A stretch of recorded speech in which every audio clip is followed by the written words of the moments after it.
Assalamualaikum warahmatullahi wabarakatuh. Selamat berjumpa kembali ya para pejuang cuan dan pejuang Sangkutors. Bagaimana nih keadaan kalian semua? Nah, semoga kalian dalam keadaan sehat semua dan saya doakan ya buat kalian jadi orang sukses semua. Amin, mantap ya.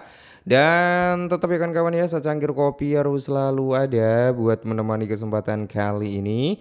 Dimana kalau kita lihat bersama-sama ya untuk sektor cryptocurrency pada kali ini kan merah merona-rona bro ya. Dari segi market cap aja di area 3,3 triliun, indeksnya altcoin turun dari 27 ke area 22 ya. Serta kalau kita lihat Fair and Greed indeksnya masih di kepala 53 persenan ya bro ya. Oke, secara overallnya sih mayoritas itu didominasi dengan warna merah merona-rona alias meronta-ronta ya brother. Kalau kita lihat juga dari sektornya meme coin itu gimana gitu ya. Oke, kita cek bareng-bareng. Nah, dari sektor meme coin sendiri bro bisa kalian lihat sendiri lah seperti Dogecoin, Shiba Inu, PP, ya Trump. Ini rata-rata koreksi semua bro ya. Malah hampir 100% nih dari sektornya meme coin itu terkoreksi ya, hampir 100% bro. Nah, kalau kita lihat Aura ya, Aura ini naiknya luar biasa bro, dalam seminggu terakhir aja udah 13.000% loh ya. Oke, jadi kesempatan kali ini bro ada beberapa koin yang mungkin ya bro ya yang mungkin bisa yang diprediksikan lah ya meledak di tahun ini ya tepatnya di bulan ini semoga saja ya. Oke, kita langsung bahas. Nah, jadi di sini bro ada 4 kripto pilihan analis dengan apa potensi pertumbuhan di Juni 2025. Ada koin favoritmu gitu kan? Apakah ada gitu kan dari keempat altcoin ini yang udah kalian miliki gitu bro? Atau memang kalian sedang mengincar salah satu dari keempat altcoin ini?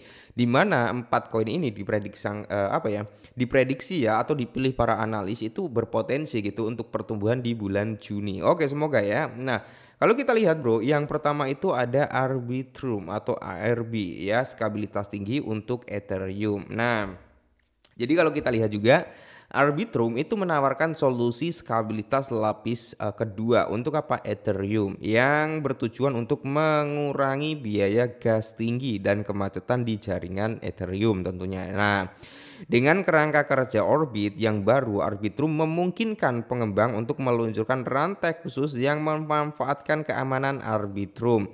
Ini membuka peluang baru dalam pengembang aplikasi yang disesuaikan terutama di bidang gaming, keuangan terdesentralisasi. Nah, berikutnya itu ada Cosmos atau Atom bro. Itu masuk dalam kategori koin kedua ya, yang dimana menghubungkan dunia blockchain. Nah, tidak hanya berurusan menjadi Ethereum, berikutnya ia tetap lebih fokus pada pembuatan infrastruktur yang menghubungkan berbagai blockchain protokol komunikasi antara blockchain atau IBC bro.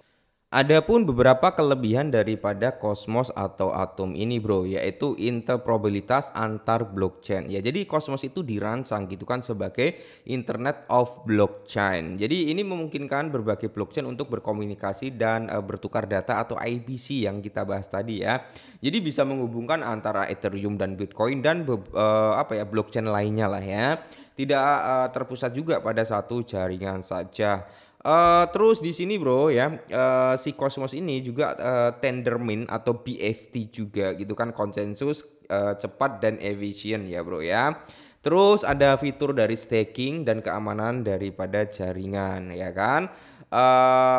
Fleksibilitas pembangunan blockchain juga bro ya. Jadi ekosistem yang berkembang bagi Cosmos itu ada Osmosis DEX ya, Secret Network atau privasi, dan ada FMOS atau EVM Compatible Chain gitu ya bro. Ini adalah beberapa kelebihan daripada si Cosmos. Sebenarnya masih banyak lah ya, yang dimana mencangkup dari biaya transaksi yang rendah, potensi pertumbuhan jangka panjangnya kayak gitu bro. Masih banyak juga ya, tapi kalian harus disclaimer lagi. Nah, yang berikutnya adalah BCH bro atau Bitcoin Cash.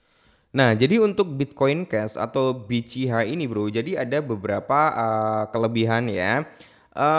Dan ini bisa menjadi pilihan yang cukup menarik dalam sektor cryptocurrency. Nah, BCH ini bagi yang belum tahu adalah yang membedakan dari Bitcoin dan menjadikannya pilihan menarik dalam dunia kripto. Jadi berikut adalah kelebihan daripada si apa ya Bitcoin Cash. Nah, transaksi lebih cepat tentunya bro ya. Nah, waktu konfirmasi transaksi itu lebih singkat di Bitcoin Cash ini. Cocok untuk pembayaran harian ya bro ya. Misalkan ya seperti apa belanja, kirim uang dan sebagainya.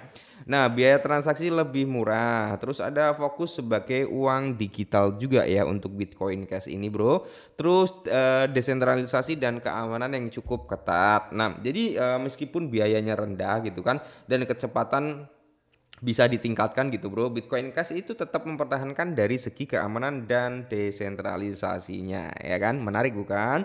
Terus ada compatible dan dukungan dompet juga. Jadi Bitcoin Cash ini juga mendukung gitu kan oleh banyak wallet populer dan platform exchange lainnya lah, seperti ada Trust Wallet ya kan, ada Ledger atau Trezor ya teman-teman, Binance, Coinbase dan lain-lainnya. Adopsi untuk Bitcoin Cash itu nyata, di mana Vensul untuk transaksi sehari-hari, Afrika dan Asia Tenggara pengiriman uang. Nah, menarik ya. Dan di sini juga ada hard fork dari Bitcoin ya, Bitcoin Cash ini bro. Jadi Bitcoin Cash adalah hasil hard fork yang notabene dari Bitcoin pada tahun 2017 ya, yang dalam tanda kutip atau artinya itu kurang lebih memiliki dasar teknologi Bitcoin untuk Bitcoin Cash ini ya, tapi dikembangkan dengan visi berbeda untuk stabilitas dan penggunaan harian ya bro ya, menarik bukan? Nah, yang berikutnya ada HNT ya kan, Contender Infrastruktur Nirkabel Desentralisasi. Nah, jadi untuk Helium sendiri bro atau HNT ini berfokus pada ya intinya apa ya, yang cukup unik lah ya. Jadi dia fokusnya pada desentralisasi jaringan nirkabel ya atau wireless network. Nah, ada beberapa kelebihan daripada Helium atau HNT ini bro. Yang pertama itu jaringan wireless tentunya yang terdesentralisasi. Nah, kelebihannya siapa saja itu bisa berkontribusi dengan menjadi nodes hotspot gitu bro ya. Dan lebih murah juga ya kan, lebih murah juga, terbuka dibanding jaringan IoT ya atau tradisional seperti dari Telkomsel atau AT&T gitu ya bro ya.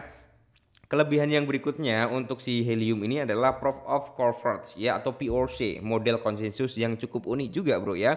Jadi Helium ini apa ya, menggunakan Proof of Consensus ya yang memberi reward kepada pengguna hotspotnya. Nah, kelebihannya lebih hemat energi dibandingkan Proof of Work tentunya bro ya.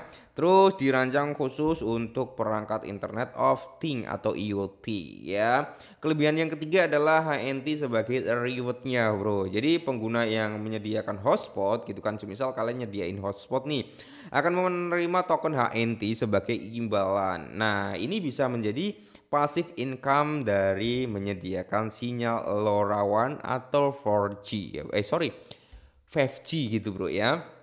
Nah, yang berikutnya adalah dukungan IoT dan 5G-nya. Jadi, ya ini adalah beberapa kelebihan daripada Helium. Jaringan global yang berkembang juga, biaya rendah untuk pengguna ya. Ekosistem modular bagi Helium Network plus HIPS juga, Bro ya. Terus si Helium ini juga migrasi ke Solana. Nah, jadi ini adalah beberapa kelebihan daripada si Helium ini, Bro ya. Oke, jadi ini adalah keempat altcoin bro yang ya menjadi pilihan cukup menarik di tahun 2025 ini. Cuman kalian harus disclaimer lagi, riset lagi. Kalau cocok silakan langsung di riset sematang-matangnya gitu ya. Oke, mungkin ini dulu. Semoga bermanfaat. Tetap semangat dan salam.